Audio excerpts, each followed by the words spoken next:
मंत्र पढ़कर उस तस्वीर में सुइयां चुभोना शुरू कर देती थी।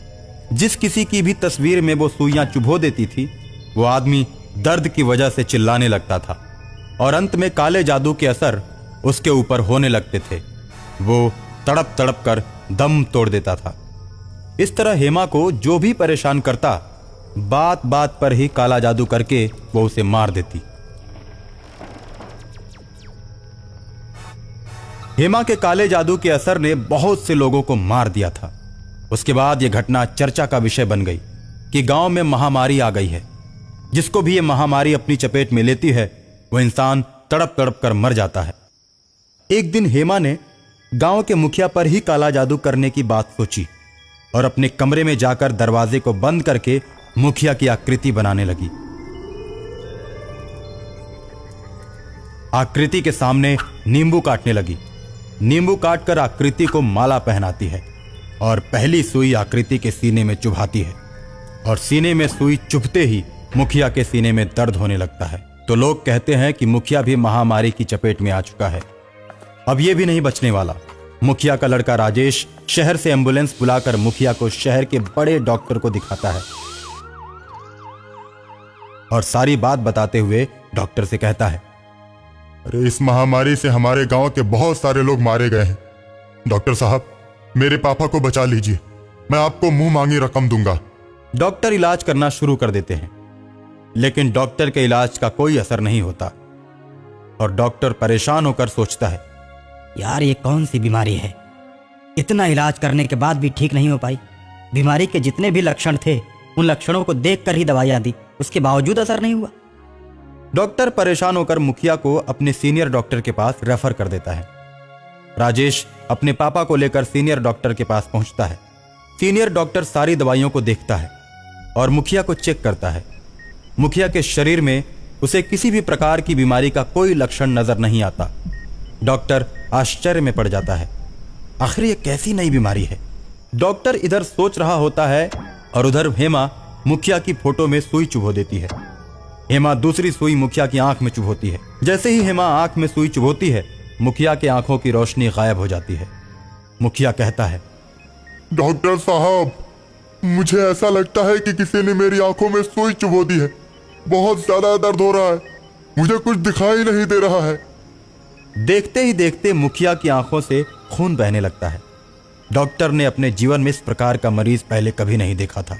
डॉक्टर सोच में पड़ जाता है और राजेश से कहता है, तुम्हारे पापा की बीमारी मेरी समझ से बाहर है भाई।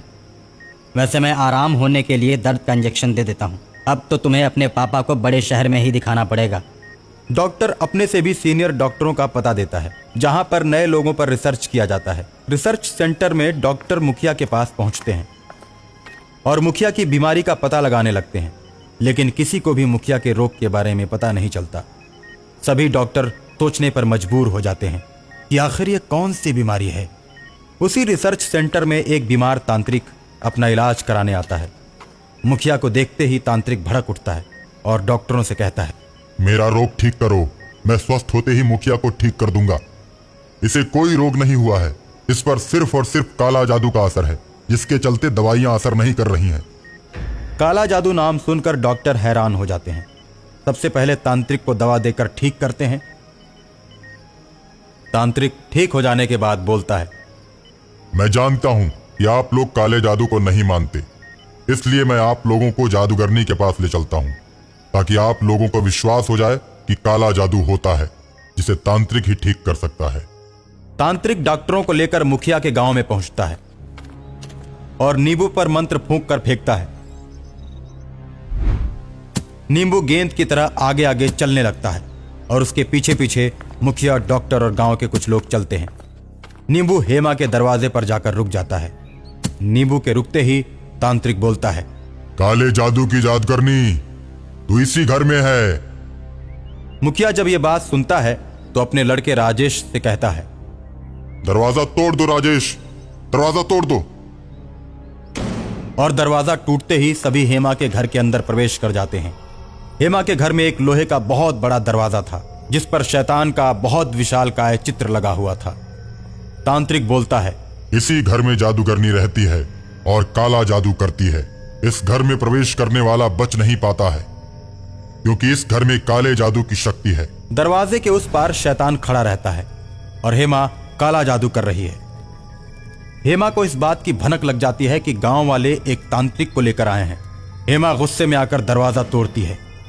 देखते ही देखते दरवाजे से धुआं निकलने लगता है और सारे गांव वाले बेहोश होकर गिर जाते हैं। लेकिन तांत्रिक बेहोश नहीं होता। वो अपने झोले से छोटी सी जादुई छड़ी निकालता है और जादुई छड़ी से डायन को मार देता है। डायन जादुई छड़ी के प्रभाव से चिल्लाने लगती है और गांव छोड़कर चली जाती है। डायन के गांव छोड़ते ही सभी बेहोश लोग उठकर खड़े हो जाते हैं और मुखिया भी ठीक हो जाता है। डॉक्टर जब मुखिया को स्वस्थ देखते हैं तो उन्हें भी इस काले जादू पर विश्वास हो जाता है।